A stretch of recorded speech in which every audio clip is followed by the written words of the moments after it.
What happens when the owner of a diner goes undercover and finds his staff living in fear of the manager he trusted? You ever walk into a place you thought you understood, only to realize you didn't know a thing about what was really going on inside? That's exactly what happened to Darius Holloway one early morning in Fresno, California. No fancy suit, no entourage, no one whispering his name, just a man blending in, pretending he was there for a simple breakfast. He pushed the door of Holloway's home-style diner open the way any customer would, letting the bell above the frame ring softly. He had worn a plain cap and the kind of t-shirt you pick up from a local store without thinking twice. He didn't want anyone to recognize him. In fact, he counted on it. That diner had been his investment project for years, but lately, something about the place had been bothering him. He'd been getting small clues, a few negative reviews, a couple of unusual complaints, a message from a supplier who said communication had changed.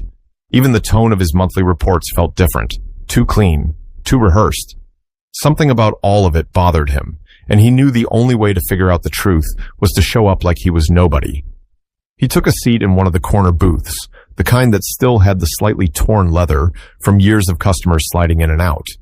He always told himself he'd replace those cushions, but somehow he never got around to it. Now he was glad he hadn't. It helped him fit right in. A menu sat folded on the table, edges curling from use. He didn't even open it. He'd been eating the same breakfast since he was a kid. Toast and black coffee. Simple, familiar, honest. Darius watched the room closely without making it obvious. The diner had that morning quiet where most customers kept to themselves. A few construction workers chatted low near the window. An older man read a newspaper while sipping his coffee. A mother tried to distract her toddler with crayons someone had handed her. It all looked normal on the surface, but Darius had learned long ago that trouble never announces itself with a big sign. It hides in the little things, the tone, the eyes, the body language. He noticed the staff, too. One cook was moving fast behind the window, flipping eggs and sliding plates forward with short, tense motions. A dishwasher carried a tub full of plates that clattered loudly each time he walked. The air felt heavier than it should have, for a place meant to make people feel at home. That's when he saw her. A young woman in a faded uniform and an apron that had clearly survived too many shifts. Her name tag read, Janelle. She pressed her lips together as she wrote something on her order pad, then inhaled slowly like she had to gather her strength before heading toward a table. There was something about the way she moved, controlled, careful, like she didn't want to draw attention. Darius had seen that posture before, years ago, on people trying to hold their lives together with the last bit of energy they had. She glanced around the room before approaching his booth, not scanning for customers, checking, watching, almost like she was waiting for someone to correct her, or worse, judge her. Darius sat still, acting like any other hungry man waiting for breakfast, but inside he felt the first jolt of suspicion. Janelle approached and offered a strained smile. "Good morning," she said softly. "Can I get you something?" "Just toast," Darius replied. "And some coffee if you've got it fresh." She nodded quickly, almost too quickly. "Coffee's always fresh. I'll bring it right out." She walked away with her shoulders slightly hunched, gripping her order pad tighter than anyone should. Darius watched her go, and a thought hit him hard. Something was wrong here. Not with the food, not with the customers, with the people who kept the place running. But he didn't know yet that what he was sensing was only the surface of something far heavier. Janelle moved through the diner with a pace that didn't match the room.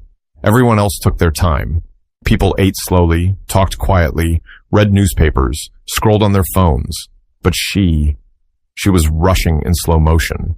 Every step seemed measured, every movement calculated, like she was trying to avoid a mistake she couldn't afford to make. Darius watched her pour coffee for another table. Her hand shook just a little, so little most folks wouldn't notice. But he noticed. Years of running businesses sharpened his eyes to the smallest details.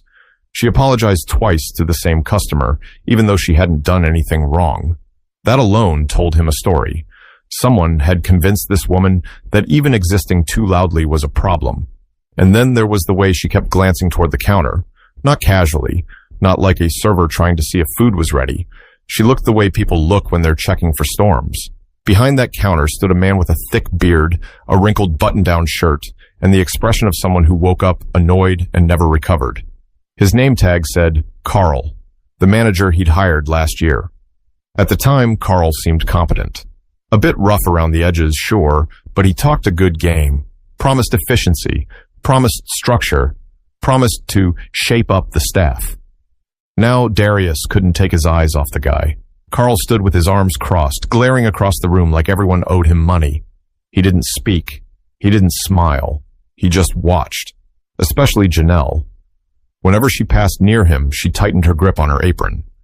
Darius tried to keep a neutral expression as Janelle returned to his table with his coffee. "Here you go," she whispered, setting the cup down with both hands like she wanted to make sure she didn't spill a single drop. "Thank you," Darius said, giving her a warm smile, hoping it would ease her tension. "Take your time with the toast. I'm not in a hurry." She nodded once, but her eyes flicked toward Carl again just for a moment before she stepped away. Darius followed her line of sight. Carl's eyes locked on her, then shifted to Darius, narrowing slightly. It wasn't suspicion. It was something else. Territorial. Like he didn't want customers talking too long to his staff. Darius took a sip of his coffee, and though it tasted fine, something about this whole scene left a heavy weight in his chest. This wasn't how his diner was supposed to feel. He'd built this place to give jobs, stability, comfort. He wanted families to sit here without worry. He wanted staff to feel like they had a place where they mattered. Instead, it felt like a room full of people waiting for something bad to happen. Janelle returned with his toast, gently sliding the plate forward. "Here you go. Let me know if you need anything else." "I appreciate it," Darius said. "Everything all right this morning?" The question hit her harder than he expected. Her mouth opened like she wanted to say yes, but her eyes said no. She hesitated, then forced a small smile. "Just regular day," she replied. Her voice wasn't convincing. She knew it. He knew it. Before he could say more, Carl called from behind the counter. "Janelle, order up." But the way he said it wasn't normal. It wasn't the usual kitchen call. It sounded like a warning wrapped in 2 words. She nearly flinched. "Coming," she said quickly, stepping away. Darius watched her hurry off, then looked back at Carl. The man didn't even hide the satisfaction on his face, like he enjoyed how fast she responded, like he enjoyed the power. Darius leaned back in his seat. He didn't want to jump to conclusions, but his instincts were rarely wrong. Something toxic was festering behind the scenes, something his manager didn't want him to see. But Darius was already starting to realize that he didn't come here just to check on the business. He came here because this place needed him more than he expected. Janelle reappeared a few minutes later, walking toward Darius's booth with that same worn-out grace, like she'd trained herself to hide how tired she really was. She set down a small basket of creamers and sugar, though he hadn't asked for any. It felt like she did it just to stay busy, to avoid standing still for too long. "You doing all right over here?" she asked quietly. Darius looked up at her and gave a small nod. "Yeah, I'm good. Appreciate you checking in." Her smile flickered, the kind of smile you put on because you're expected to, not because you feel anything close to happiness. He hated seeing that on anyone's face, especially someone who looked like they were hanging on by a thread. "Can I ask you something?" he said. She hesitated. "Sure. What do you need? You've been working here long?" She shifted her weight from one foot to the other. "A while, maybe a year and a half." She tucked a loose strand of hair behind her ear. "It's a job, pays the bills, or tries to." He nodded slowly. "You from around here?" She gave a soft laugh that didn't match the expression in her eyes. "Born and raised. Haven't really had the luxury to move anywhere else." Darius could hear the tired truth under every word. He wanted to ask more, but he didn't want to overwhelm her or make Carl think something was wrong, so he kept his voice low. "You look like you've been working hard," he said. "Really hard." She looked down at her apron. "Some days more than others." Before he could respond, she leaned in slightly. "Listen," she whispered. "If the service feels slow or if anything's not right, please don't say anything to him." Darius frowned. "To who?" She swallowed, eyes darting toward the counter. "Carl." Darius followed her gaze. There he was, arms crossed again, staring at her like he was dissecting every move she made. "He's strict," she said. "He doesn't like when customers complain. Takes it out on us." Darius felt something hot rise in his chest. Anger, yes, but also disappointment.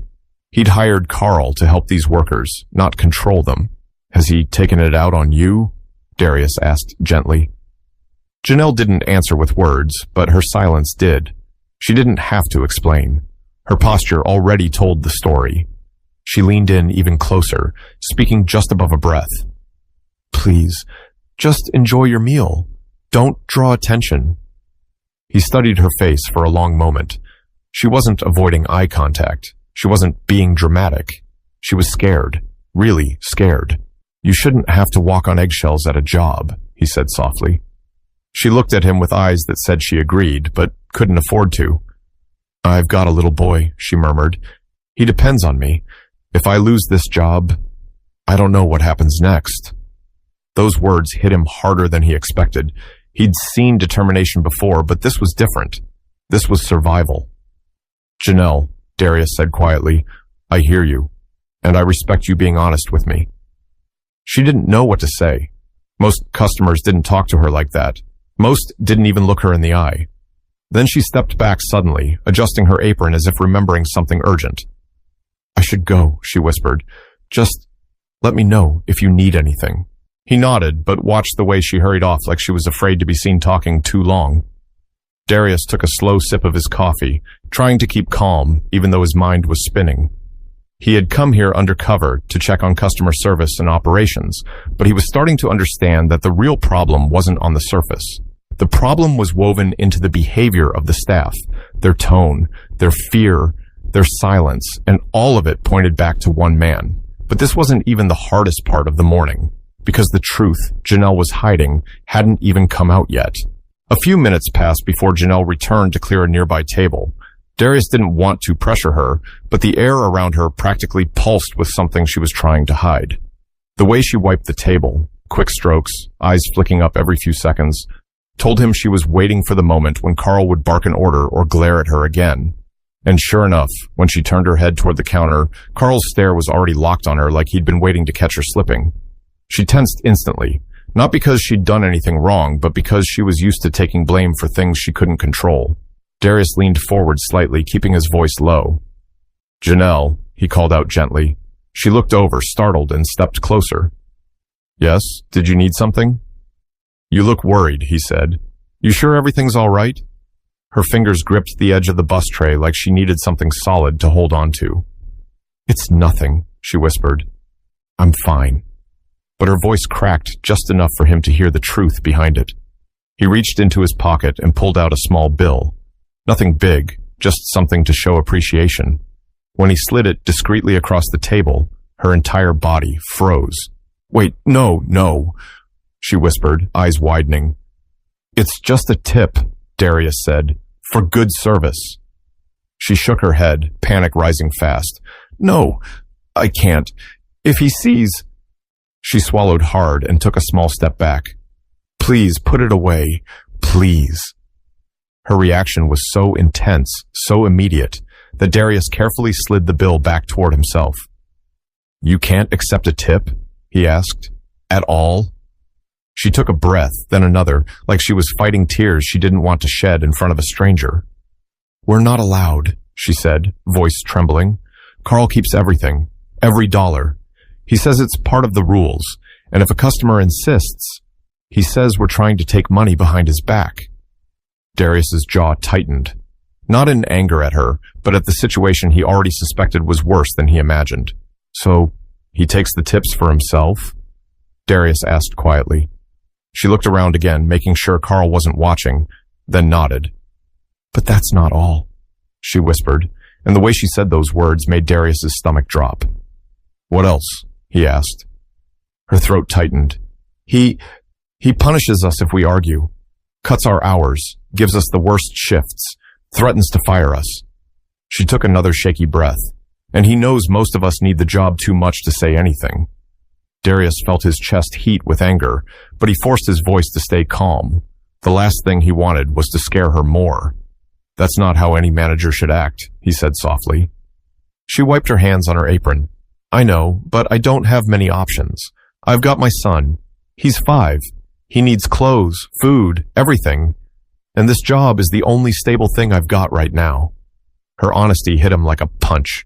A single mom, working herself to exhaustion, terrified for her livelihood because a man he trusted was taking advantage of her. "You deserve better than this," he murmured. She looked down. "Maybe, but wanting better doesn't change my reality." She stepped back, trying to keep herself together. "Please just act normal, all right? If Carl thinks I said anything—" "I won't let anything happen to you," Darius said before he could stop himself. She blinked, confused. "Why would you say that?" "Because I own this place," he thought. But he didn't say it yet. Not here. Not while she was scared. Not while Carl was circling like a hawk. Instead, he leaned closer, lowering his voice. "You're not alone. That's all I'll say for now." Her breath caught in her chest, but she nodded slowly, almost gratefully, even if she didn't fully understand what he meant. She turned to leave, but he gently stopped her with a quiet, "Janelle?" She looked back, eyes glossy with fear and hope, all mixed together. "Everything you told me, it stays between us," he said. This time she didn't say anything.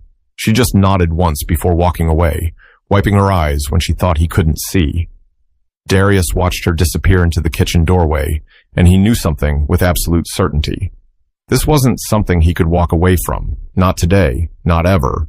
But he also knew that confronting Carl too soon could backfire, so he needed to figure out exactly how deep this problem went before making his move. Darius sat back in the booth, trying to look like a man enjoying his coffee, but his thoughts were anything but calm. He kept replaying Janelle's words in his mind. Every whispered confession, every fear wrapped inside her voice, every glance she threw toward the counter like she was expecting trouble. He'd owned several businesses over the years. He'd handled theft, laziness, mismanagement, dishonesty, all the usual problems. But what he saw in Janelle wasn't the result of normal workplace stress. This was survival mode, the kind that left marks you couldn't always see. He looked toward the counter again. Carl was still standing there, jaw set, arms crossed, staring around the diner as if everything belonged to him. As if the staff were chess pieces he pushed around for his own amusement. The man even leaned back with this smug expression, tapping his fingers against the counter like he was waiting for someone to slip. Darius forced himself to stay seated. He wanted to get up right then. Tell Carl who he really was. Fire him in front of the whole room. Tell Janelle she was safe. But acting on emotion too fast had ruined more than one good business in his life. He needed information, clarity, a full picture. He needed to be smart. So instead of storming up to the counter, he lifted his mug again and took a slow sip of coffee, eyes drifting across the room. There were more clues now that he knew where to look. One of the servers, a young guy with a ponytail, avoided going near Carl entirely. A dishwasher who passed by the counter practically held his breath. Even the cook seemed to tense whenever Carl stepped too close to the kitchen door.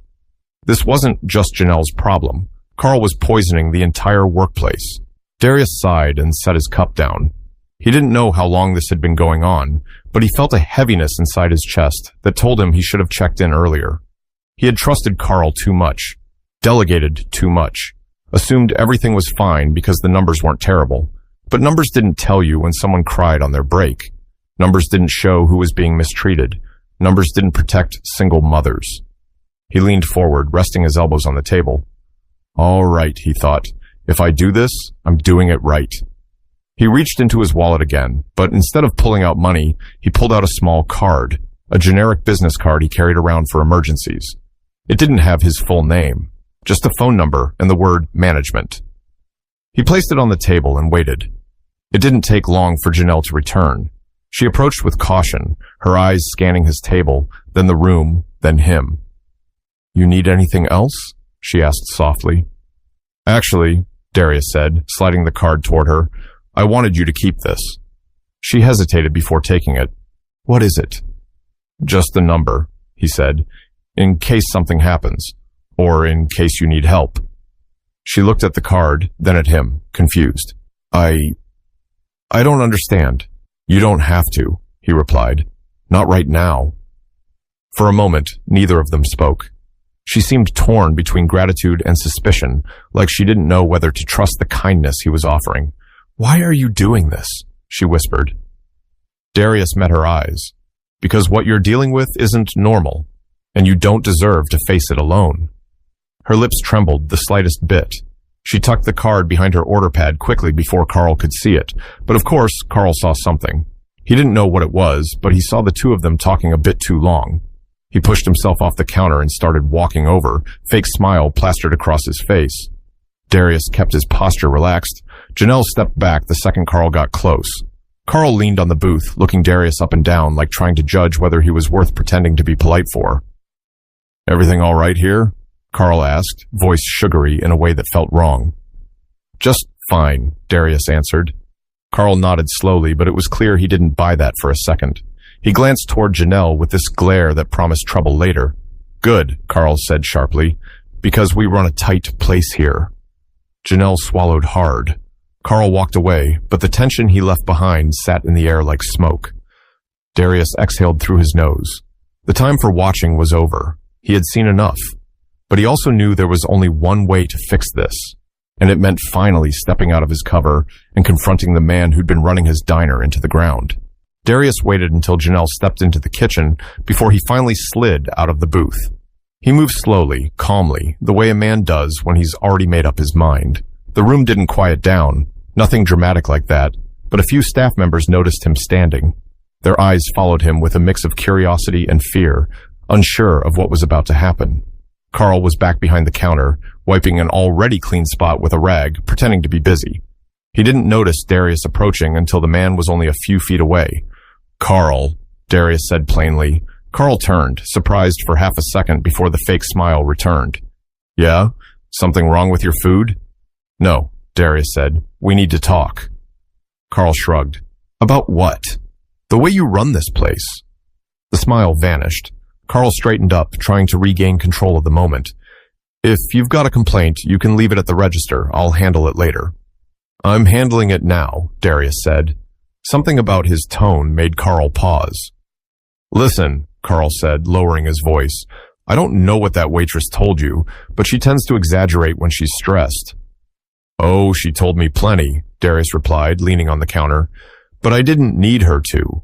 I've been watching you." Carl's jaw twitched. Not a nervous twitch, a defensive one. "You got no idea how hard it is to manage people like this," Carl said. "They slack off. They don't follow rules. Someone's got to keep things under control." Darius raised an eyebrow. "By stealing their tips?" Carl stiffened. "I don't steal anything. It's a pooled system. I distribute it how I see fit." "I'm sure you do," Darius said. "Right into your pocket." Carl stepped forward. "You don't get to accuse me of anything. Who even are you?" Darius didn't answer right away. He wanted the silence to cut deep, wanted the man to feel the weight of everything he'd done. The staff watched from a distance now, dishwashers peeking from the back, servers frozen mid-task, even the cook leaning against the window. Finally, Darius spoke. "I own this place." Carl blinked. Once, twice. Then he barked out a laugh. "Yeah, right." Darius didn't move. "Look me up. Call the accountant. Check the paperwork. My name is on every document this diner has. You work for me." The laugh died instantly. Carl's face dropped, the color fading just enough to reveal the fear he tried to hide. You should have told me you were coming," Carl stammered. "I shouldn't have had to," Darius said, "if you were doing your job." Carl's eyes darted around the diner, realizing how many employees were watching. The power he'd used for so long was slipping away in front of them. "You're making a mistake," Carl said. "These kids, they lie. They're lazy. They just want sympathy. You start believing them, and you'll lose control of this whole place." Darius stepped even closer, lowering his voice so only Carl could hear. "You lost control the day you started abusing the people who keep my business alive." Carl shook his head. "This is ridiculous. You don't know what they're like, especially that girl. She plays the victim, always has a story. I had to put her in line." Darius's eyes darkened. "What did you do to her?" Carl opened his mouth, but Darius cut him off. "You punished a single mother because customers liked her. You stole the money they tried to give her. You made her scared to work here." His voice rose slightly. "And then you tried to hide it." Carl backed up until he hit the wall behind the counter. "You're fired," Darius said firmly. "Right now. Collect your things and get out." Carl's mouth twitched like he wanted to fight back, but he saw something in Darius's face, something beyond authority, resolve, strength, a line he had no business crossing. Carl pointed a shaky finger. This isn't fair. Fair? Darius repeated. You don't get to talk about fairness. The room was silent except for the soft clatter of a dish somewhere in the back. You've got 5 minutes, Darius said. Then I want you out the door. Carl looked around at the employees who had quietly gathered behind Darius. They weren't afraid anymore. They weren't small. They were witnesses. With no one left to intimidate, Carl grabbed his jacket, muttered something under his breath, and pushed past the staff on his way out. The bell rang as the door swung shut behind him. Darius stood still, letting the weight of the moment settle. The staff stared at him, some shocked, some relieved, some unsure what came next. He looked toward the kitchen doorway where Janelle had appeared, eyes wide, hands trembling again, but for a completely different reason this time. But before she could speak, Darius knew he owed her more than an apology. He owed her a promise that things would never go back to the way they were. For a long moment, nobody moved. The diner felt like it was holding its breath. Carl was gone, but the echo of his presence still clung to the walls. Then Janelle stepped out from behind the kitchen doorway, wiping her hands on her apron like she needed something to do with her trembling fingers. She walked toward Darius slowly, as if she wasn't sure she was allowed to get close. Her eyes kept drifting toward the front door, still half expecting Carl to burst back in. When she finally reached him, she stood there silently, searching his face for answers she didn't know how to ask out loud. Darius spoke first. You all right? She tried to respond, but her voice cracked before a single word came out. She swallowed and tried again. Did you really fire him? Yes, Darius said. But you're just a customer, she whispered, confused. You can't just... I'm not just a customer, Darius said gently. Janelle, I own this diner. Her mouth opened slightly, but she didn't speak. It was like her brain was trying to absorb the information one piece at a time. She looked around the room, at the staff staring at her with the same stunned expression she wore. Then she looked back at Darius, tears forming at the edge of her lashes. You own it? She repeated. I do. And you didn't tell anyone you were coming? I wanted to see things for myself, he said. I needed the truth, not the version written on a monthly report. She exhaled slowly, a shaky breath that carried weeks, maybe months, of fear, stress, and exhaustion. She pressed a hand to her forehead and let out a sound somewhere between a laugh and a sob. I can't believe this, she whispered. I thought I was going crazy. I kept telling myself it wasn't supposed to be like this, but every day he made me feel like I was the problem. You were never the problem, Darius said, not for a second. She wiped her cheek quickly, embarrassed by her own tears. I didn't want to complain. I didn't want to seem ungrateful. I'm trying to do right by my son. He's just a kid. He needs me to keep it together. You've been carrying everything on your shoulders, Darius said softly. No one should have to work this hard just to survive. Not here, not anywhere. She looked down, her voice barely a whisper. I thought if I stayed quiet, things would eventually get better. Being quiet only helped him, Darius said, and you're not alone in this anymore. Janelle covered her mouth with her hand, trying not to break down again. I didn't expect anyone to help me. Well, Darius said, offering a small smile, you've got help now. He reached into his jacket and pulled out a plain white envelope, something he had prepared long ago for emergencies, but never imagined using this way. What's that? She asked. Something you've earned 10 times over. He handed it to her. She hesitated before opening it. When she finally saw what was inside, her breath caught. It was cash, more than she had probably seen at once in a long time, enough to cover rent, bills, groceries, a break from constant panic.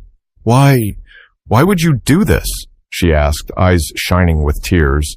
Because you've been holding this place together without anyone holding you up, Darius said. Because you showed strength when nobody around you made it easy. And because I don't want you to worry about tomorrow for once. She pressed the envelope to her chest and closed her eyes, letting tears fall freely now. Thank you, she whispered. I don't even know how to say it right, but thank you. You don't have to say anything, Darius said. Just promise me one thing. She looked up. What's that?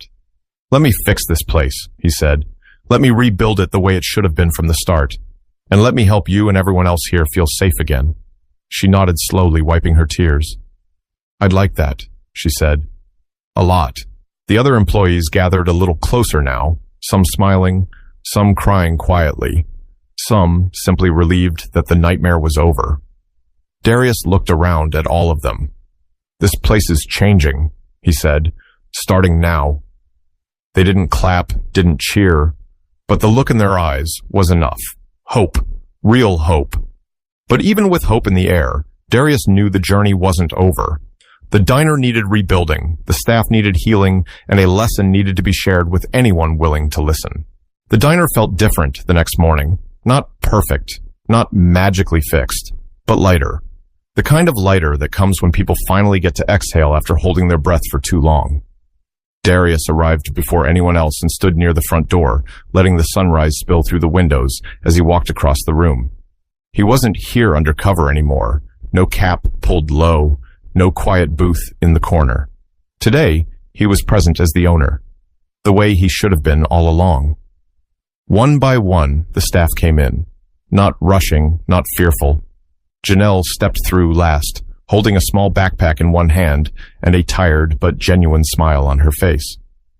Morning, she said softly. Morning, Darius replied. She walked behind the counter, noticing the transparent tip jar he'd set out the night before. For the first time since she started working here, she didn't look over her shoulder before picking up her order pad. No one barking commands, no one staring her down with threats disguised as authority. Darius approached her. You ready for a fresh start? She nodded. More than ready. He smiled. Good, because this place is going to look very different from now on. Throughout the day, he worked side by side with his staff, listening, asking questions, taking notes. He wanted to understand every broken piece so he could rebuild it properly. People relaxed, laughed a little. Janelle even joked with one of the cooks, something she hadn't dared to do in months. At one point, she walked up to Darius and said quietly, I don't think you realize how much you changed my life. Darius shook his head. No, you changed your life. I just cleared the path. She didn't argue. She didn't need to. The truth was written all over her face. And as the day wound down, Darius reflected on everything that had happened. Not just with Carl, not just with the diner, but with the way people treat each other. Power can twist the wrong person fast. Fear can silence good people even faster. But courage, even quiet courage, whispered courage, can turn everything around. He looked around at the staff preparing to close for the night, and he felt something he hadn't felt about this place in a long time. Pride. Here's the lesson he carried with him. When you see someone struggling, don't assume they're weak. Sometimes the strongest people are the ones who show up every day, carrying battles nobody sees. And sometimes all they need is someone willing to stand beside them instead of above them. That's how change begins. If this story made you think, or made you feel something real, don't leave just yet. Share it. Comment your thoughts. And subscribe so we can keep telling stories that matter. Stories that remind us that kindness, courage, and accountability still mean something.